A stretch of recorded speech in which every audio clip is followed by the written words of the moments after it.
Let me help you to easily understand what serial communication is and what's the difference between I2C, UART and SPI communication. If you are really into home automation, robotics and other DIY electronic projects, and if you are serious about electronics, it's very important for you to understand serial communication. So basically, I2C, UART and SPI, these three are different types of serial communication. Serial communication is simple, sending data bit by bit, one after the other, through one wire in a sequence.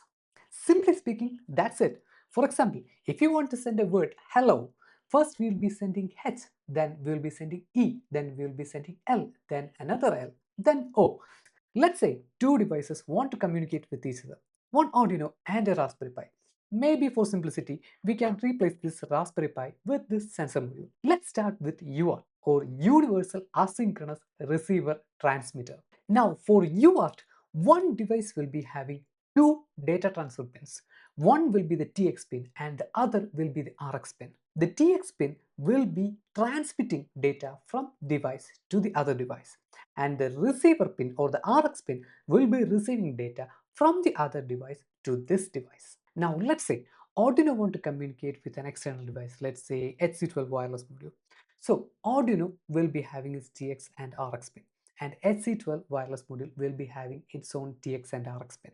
If Arduino want to send something to the HC12 wireless module, Arduino will be using its TX pin to send the data to the RX pin of HC12 wireless module. And if HC12 wireless module want to send some data to Arduino, HC12 will be using its TX pin and the data will be received in the RX pin of Arduino. Now, one thing to keep in mind is before this device starts the communication, they both agree on a speed for data transfer. And this speed is called baud rate. Common values are 9600 or 115200, and that's the number of bits sent per second. Both sides must be set to the same baud rate. Otherwise, you get garbage characters in the receiver end. UART is very simple and it's really good with GPS modules, HC05 modules, but the problem is UART can only communicate with one device at a time. Now, the next one is SPI or Serial Peripheral Interface. In the case of SPI, the devices works in a master-slave configuration. Master will be usually your Arduino and other devices will be acting as a slave like sensors or other modules. Slaves only respond when the master talks to them first. A clock signal is just a regular electrical pulse like a metronome that keeps both sides in sync so they know exactly when each bit of data starts and ends. So it is kind of like a synchronizer between the receiver and the transmitter. SPI uses 4 wires. SEK is the clock line and the master generates the clocking signals. This keeps everything in perfect synchronization. MOSI or master out slave in, data going from Arduino to the module. MISO is master in slave out, that is data coming back to the Arduino. And CS is the chip select. If you have multiple SCI devices, they all share the common SEK, MOSI and MISO lines, but each device gets its own CS wire. The Arduino pulls one CS line low to tell that specific device that I am talking to you now. Everyone else ignores the conversation. SPI is used for SD card modules, TFT displays, and high-speed sensors. So, in order to help you understand, let's consider this RFID module. Look at its pins. We have SCK, MOSI, MISO. So those are the three shared bus lines. And this SDA pin, which is at the end, will act as the chip select. And guys, before going forward, let me share with you something that might be really helpful for you. If you are really into electronics and robotics and home automation, then you know circuits and PCBs will always be a part of your life. And if you have been watching your videos, we have been using a tool called Altium PCB Designer for the past few years in order to draw circuit and create PCBs for our projects.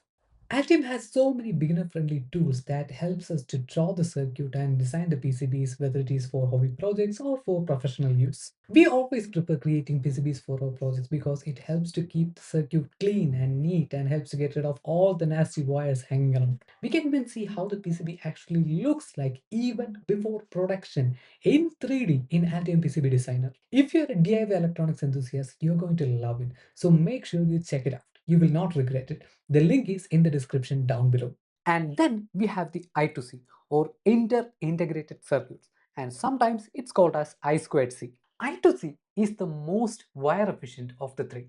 It just uses two wires, SDA for data and SCL for clock.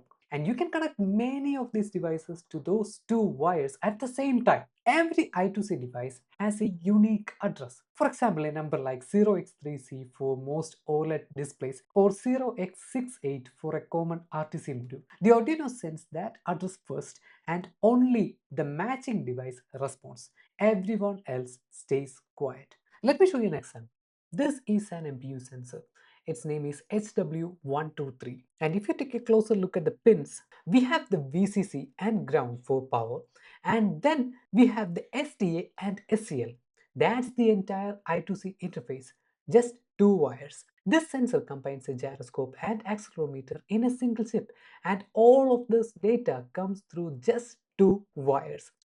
So, just to summarize, UART uses just two wires, TX and RX. There is no clue.